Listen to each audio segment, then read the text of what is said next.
S'il vous plaît. Bon. On continue s'il vous plaît. Donc, on a parlé de la vascularisation.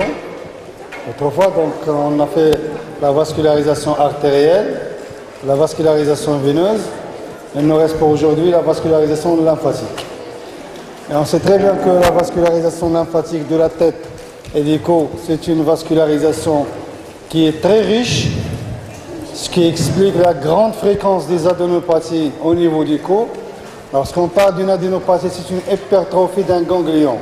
C'est un état pathologique du ganglion. S'il y a plusieurs, s'il vous plaît, il y a plusieurs groupes ganglionnaires au niveau du cou, et ces groupes ganglionnaires généralement drainent des territoires particuliers au niveau de la tête et du cou. Et lorsqu'il y a un processus infectieux, inflammatoire ou tumoral, ça va s'accompagner par une réaction ganglionnaire qui fait partie du système immunitaire. Donc on va avoir une hypertrophie réactionnelle d'un ganglion, bien sûr qui est secondaire à un foyer quelque part, à un foyer du territoire de drainage. Donc si on a un abcès dentaire, on peut avoir un ganglion sous-maxillaire. Et si on a aussi une tumeur au niveau de la cavité buccale, on peut avoir une adénopathie métastatique. Et donc les adénopathies cervicales peuvent être de plusieurs origines. Origine infectieuse, origine inflammatoire, origine tumorale. Donc tout ce qui est ganglion, généralement la prise en charge et la démarche diagnostique d'une adénopathie cervicale doit être basée sur une bonne maîtrise de l'anatomie du drainage lymphatique de la tête et du cou. Ce sont des notions anatomiques très importantes à prendre en considération pour expliquer l'origine d'une adénopathie cervicale, ce qu'on va voir aujourd'hui, parce que chaque ganglion draine un territoire particulier. Donc dès que vous avez une adénopathie dans un endroit donné, vous allez examiner le territoire de drainage de ce groupe ganglionnaire, parce que vous allez tomber systématiquement soit sur un foyer infectieux, soit sur un foyer inflammatoire, soit carrément sur une tumeur de ce territoire de drainage lymphatique. Vous allez mettre donc comme introduction, le drainage lymphatique de la tête et du cou, il est riche. Donc c'est le drainage lymphatique de la tête et du cou est riche et se fait par plusieurs groupes ganglionnaires. Donc il se fait par plusieurs groupes ganglionnaires qui sont en continuité.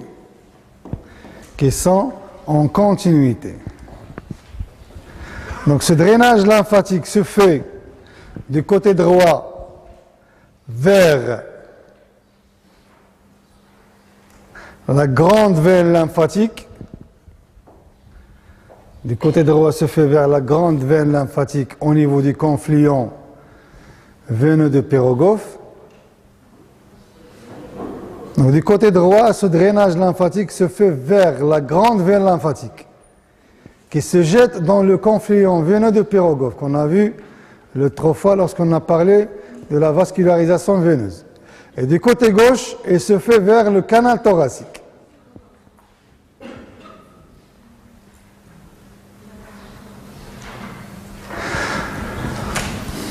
Donc ce drainage lymphatique de la tête et du cou est divisé ou bien est constitué par deux éléments. Donc ce drainage lymphatique de la tête et du cou est constitué par deux éléments. Le premier élément, c'est le cercle ganglionnaire de Cugnot. Le cercle ganglionnaire de Cugnot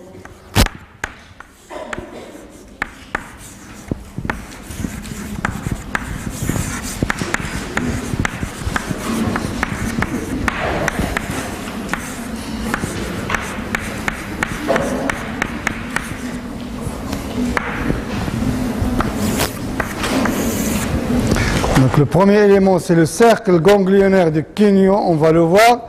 Le deuxième élément, ce sont les chaînes lymphatiques, les chaînes cervicales lymphatiques, superficielles et profondes.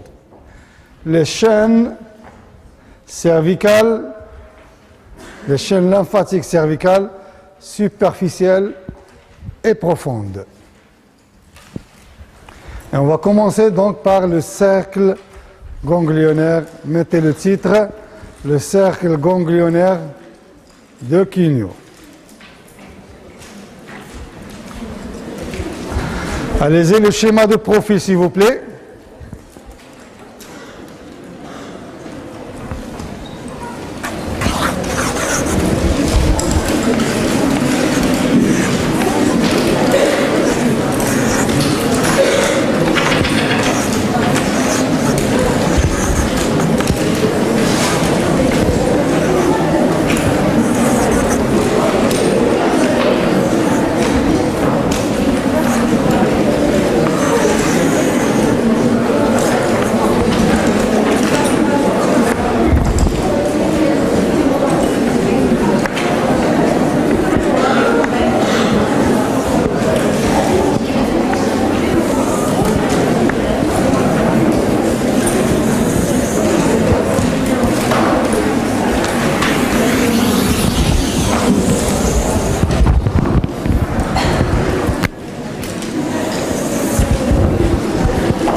Vous avez en bas donc la clavicule,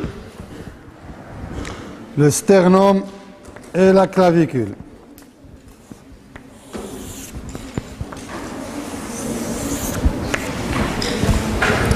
Et vous avez ici le muscle.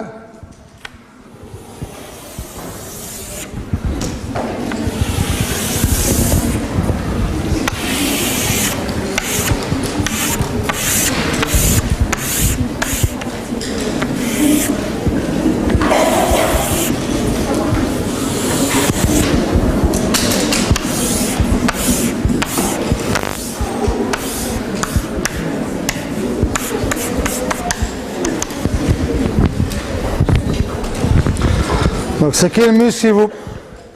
Allez-y, allez-y. Il y a un bruit du fond qui dérange, s'il vous plaît. Allez-y, un peu de concentration. Vous avez en bas la clavicule et le sternum, et là c'est le muscle sternocleidomastoïdien. Donc entre le sternum, la clavicule et l'os mastoïdien.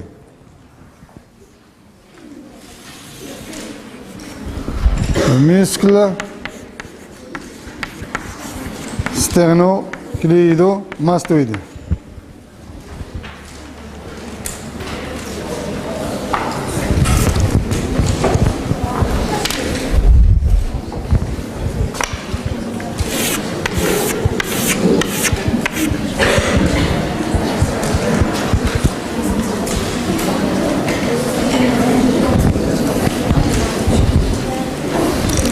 Donc ce muscle sternocleidomastoïdien cache, s'il vous plaît.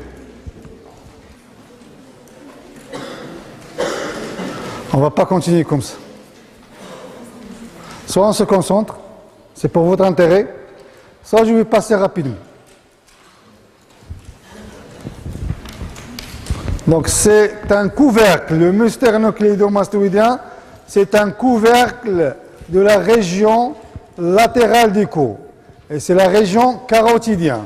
Donc, il cache la carotide primitive et la veine jugulaire interne qui sont couverts par ce muscle sternocleidomastoïdien qui est épais.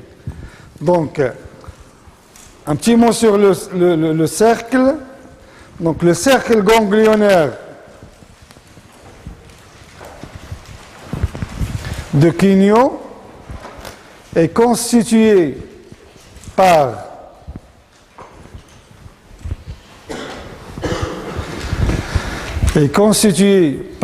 plusieurs groupes ganglionnaires. est constitué par plusieurs groupes ganglionnaires qui sont disposés ou bien qui sont organisés à la manière d'un collier, le long du bord inférieur de la mandibule. Organisé à la forme ou bien à la manière d'un collier, le long du bord inférieur de la mandibule entre la face et le cou. Le long du bord inférieur de la mandibule entre la face et le cou. Elle est constituée d'avant en arrière par plusieurs groupes ganglionnaires. Elle est constituée d'avant en arrière par plusieurs groupes ganglionnaires. Le premier groupe.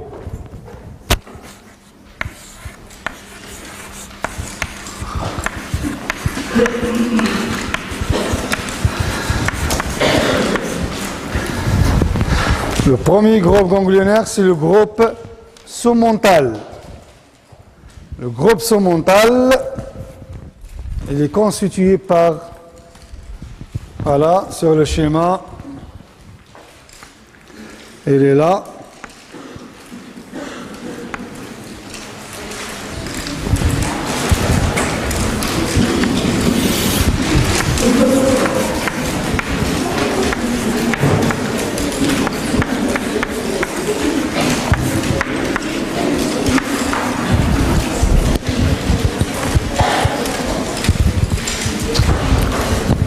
Le groupe sous-mental.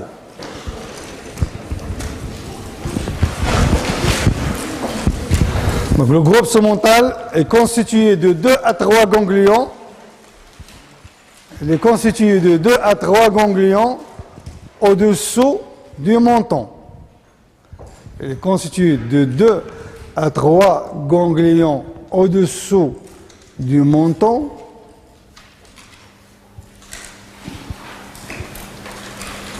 Entre les deux ventres antérieurs du muscle digastrique. Entre les deux ventres antérieurs du muscle digastrique, on va parler du muscle digastrique lorsqu'on va parler du plancher buccal. Donc, entre les deux ventres antérieurs du muscle digastrique. Parce que le muscle digastrique, pourquoi il s'appelle digastrique? Parce qu'il est constitué par 2 ventres et 2 chefs. Un chef antérieur qui s'insère sur le menton et un chef postérieur qui s'insère sur la mastoïde. C'est pour cette raison qu'on parle de muscle digastrique, 2 parties. Donc, lorsqu'on parle d'un groupe ganglionnaire, et ça c'est l'habitude des différents groupes ganglionnaires, lorsqu'on parle d'un groupe ganglionnaire, on va parler du territoire de drainage. Elle draine quoi? Et elle se draine où? Donc, en amont et en aval, en avant et après. Donc, ce groupe ganglionnaire draine la lèvre inférieure, la partie antérieure du plancher buccal, elle draine la lèvre inférieure, la partie antérieure de la cavité buccale, ou bien du plancher buccal, la partie antérieure du plancher buccal, et la pointe de la langue. C'est très important en pathologie, c'est très important en clinique. C'est de savoir et de maîtriser les territoires de drainage lymphatique. Et donc, ces territoires-là, qui sont la lèvre inférieure, la partie antérieure du plancher buccal et la pointe de langue, lorsqu'il y a un problème au niveau de ces 3 endroits, automatiquement il y a un ganglion sous-mental. Donc lorsqu'on a une tumeur qui intéresse, je vais vous présenter des cas cliniques et des images concernant ces différentes pathologies, et vous allez voir que dès qu'il y a une tumeur de la lèvre inférieure, on va palper dans l'examen clinique, le médecin doit chercher ça à l'examen clinique, à la palpation cervicale, doit aller chercher un ganglion au niveau de la région sous-mentale, qui explique donc ce foyer qui siège au niveau de ces 3 endroits. Lorsqu'il y a aussi un problème au niveau de la partie antérieure du plancher buccal, il y a une adénopathie cervicale sous-mentale. Donc sur le schéma, on peut schématiser ça par des flèches, la lèvre inférieure qui se draine vers ce territoire et la partie antérieure ainsi que la pointe de langue. Voilà, ce sont des territoires de drainage de ce groupe surmental.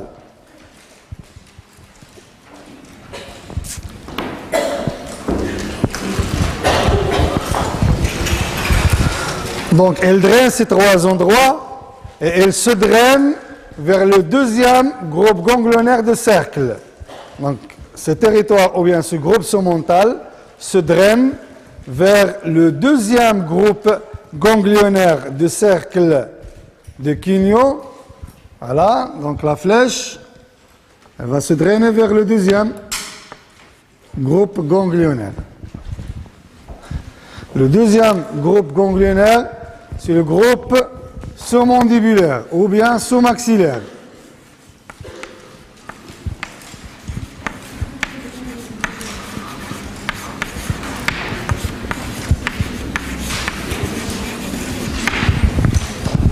Le groupe sous-mandibulaire.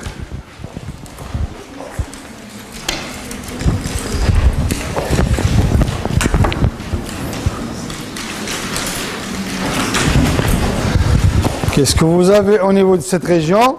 Ben, tout simplement, vous avez la glande ici, la glande sous-mandibulaire.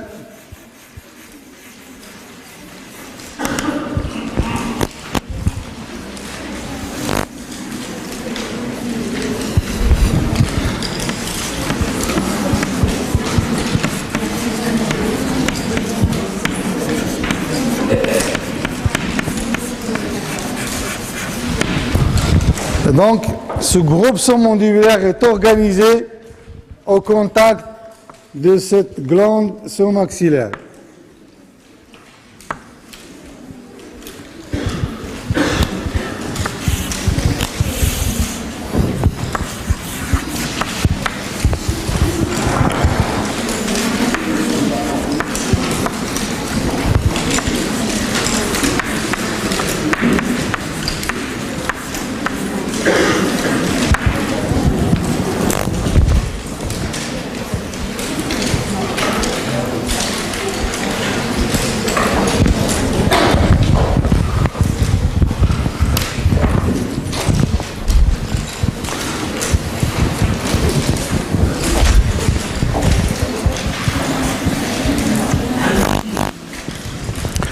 Donc le groupe sous-mandibulaire est constitué par plusieurs ganglions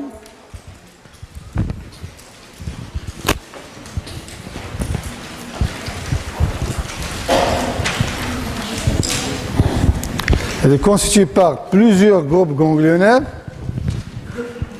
qui sont organisés ou bien qui siègent au niveau ou bien au contact de la glande sous-maxillaire ou bien sous-mandibulaire, c'est la même dénomination. Elle est constituée par plusieurs ganglions au contact de la glande sous-mandibulaire et sont organisés en trois sous-groupes ou bien en trois groupes. Donc ce groupe sous-mandibulaire, lui aussi, est organisé en trois sous-groupes. Et le groupe préglandulaire, c'est-à-dire en avant de la glande. Vous voyez donc sur le schéma, il y a des ganglions qui siègent en avant de la glande. Le deuxième sous-groupe, c'est le groupe rétroglandulaire, donc préglandulaire en avant, rétroglandulaire en arrière. Et le troisième groupe, c'est le groupe intraglandulaire, à l'intérieur de la glande. Alors, mettez ça sur le schéma.